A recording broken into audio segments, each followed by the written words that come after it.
Challenges faced in education by Pasifika students and what we can do to help. Unfortunately in New Zealand it is a sad fact that Pacific Island students do not do as well in our education system as European and Asian students do. This should be a concern to us firstly because 1 in 14 or 7% of people identify with the Pacific Island culture in New Zealand. The New Zealand Disability Survey found higher than average rates of disability in Pacific Islanders, so we might expect about 10% of our caseload to be Pacific Island people. This graph shows that about 35% of Pacifica students obtain university entrance, compared with almost 60% of New Zealand European students. And this graph shows that 4 out of 10 Pacifica students do not obtain NSA Level 1, compared with 2 out of 10 New Zealand European students, although this number is improving. But why is this? One of the things we're seeing is definitely belonging. So definitely here at UC over the past few years since Jim Dragner's come along, he's mentioned a lot that a key sort of indicator for success for any students is belongingness. So if you feel like you belong to the institution, you're more likely to succeed once you get here. There's a massive language barrier. I think that's one of the main reasons why. I have times where I feel too uncomfortable to even go to school. Wow. And also the language barriers for our parents. They won't really understand, for example, teacher student interviews. A cultural thing for parents to just respect the teachers and to let them teach and trust them to guide their children in the right way. Especially when it came to exams and stuff, I wasn't sure about what the requirements were for things like that. Do you think the learning style is generally different for Pacifica learners? Noise-wise, I think it's a lot louder in my class, just in terms of my class and other classes. From a literacy perspective too, we found that Pacific learners are really good at oral language, but then if there's difficulty in being able to communicate in oral language, we kind of help teachers to understand how we can use Pacific ways of learning to kind of get through and communicate with students. Because our people, live off the land, use trees, build houses. We're very good when it's hands-on things, but when it comes to theory, we can sit in for hours taking notes and stuff. The kids struggle to stay focused. As Pacific Islanders renowned for living off the land and being very hands-on, and I think that it kind of reflects in students' learning styles today. It's very you need to be very active in the way that you're learning, I think.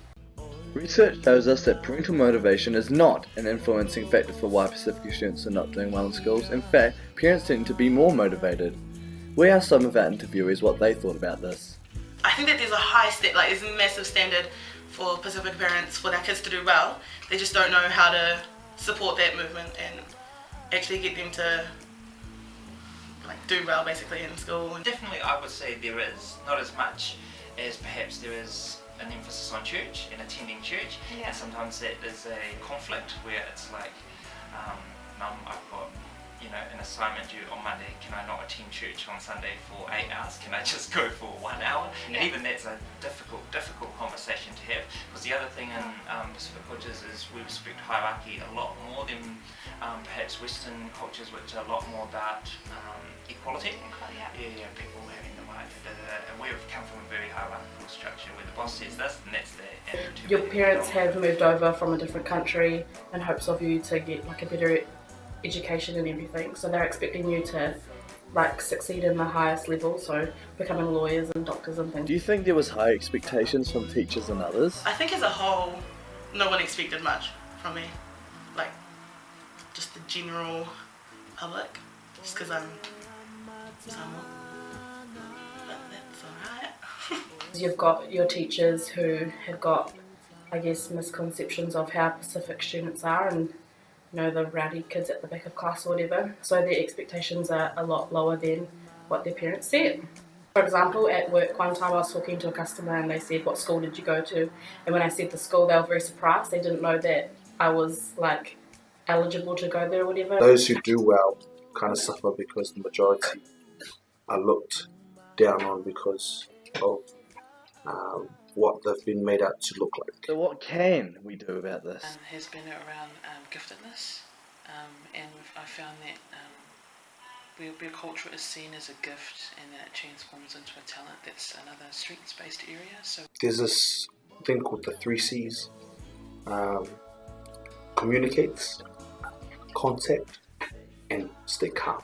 yeah, what the students aren't good at has always been a focal point for teachers for things to improve, whereas you should be looking at the things that kids are good at and then using those strengths to build their weaknesses. Professional development for teachers is really, really important, so that they understand Pacific values, and definitely the values is a good place to start. Things that might not seem as important to teachers might be the most important thing in the world to students. So, As well as that, helping them to achieve highly, despite on how well you think they can achieve, always put the expectation higher as well, to give them that push. And I think it's important as well for Pasifika students to feel like they belong and that someone believes in them other than their family. I think that's It's important important too. to have that mediator or the advocate, because the advocate or the mediator helps to give voice to the parent, and as a go-between or an intermediary, they're able to let the parent know these are your rights and these are the expectations that you have for your child's learning, and I can help facilitate that bridge building process. So Be more open, I guess, just to the way Polynesians are and things like that. Put in place mentoring programs, like one-on-ones. like every kid wants to be a leader, even if they can't articulate it, but they love the opportunity to be able to show off things that they know. Yeah. And if you can foster that from a young age, primary school right up, and build in opportunities for leadership in the classroom. Cultural meetings with all the parents of Pacific Islanders, just to let them know what's going on in the school, and let them know about what's going on with NCA. So I think if they were able to have someone visit churches or other community groups where they congregate to explain that if your children have issues with, speaking, that this is the process for what happens. So I think making that process explicit would help to alleviate any kind of concerns or whakamā around, I don't want to expect more of someone, they do better. So definitely, because once again of the system that we've come into, and this is right from primary school, they come into a system where Pacific students don't do as well. So if people are expecting that, yeah, definitely, it's not really my theory, but like I said, it's gone through, it's been well studied, that when you have a lower expectation of someone, they do Yeah. they do generally do I not as well. guess get to know each student, because each student's different, they learn differently, and if you try to, I guess, teach in a way where they don't feel comfortable with learning, I guess it wouldn't really get to them. Alana Batchelor, a Pasifika speech therapist in New Zealand, summarised the key challenges as the language barrier, the lack of understanding of our education system, i.e. NCA, the lack of extra support needed for students and family, and lowered expectations. She agreed with the others families can be reluctant to ask for help, and we need to involve families as much as possible and have written resources for them. During sessions, clarify understanding and definitely don't lower our expectations. Include Pacific culture in our sessions and clinics, perhaps even some in all our sessions regardless of the client's ethnicity. Don't lower our expectations or make any assumptions. Make sure the family understands, even if they may seem to. They may feel uncomfortable asking to clarify. Think about if group therapy could be appropriate given the learning style of Pacific students. And be your client's advocate in the classroom.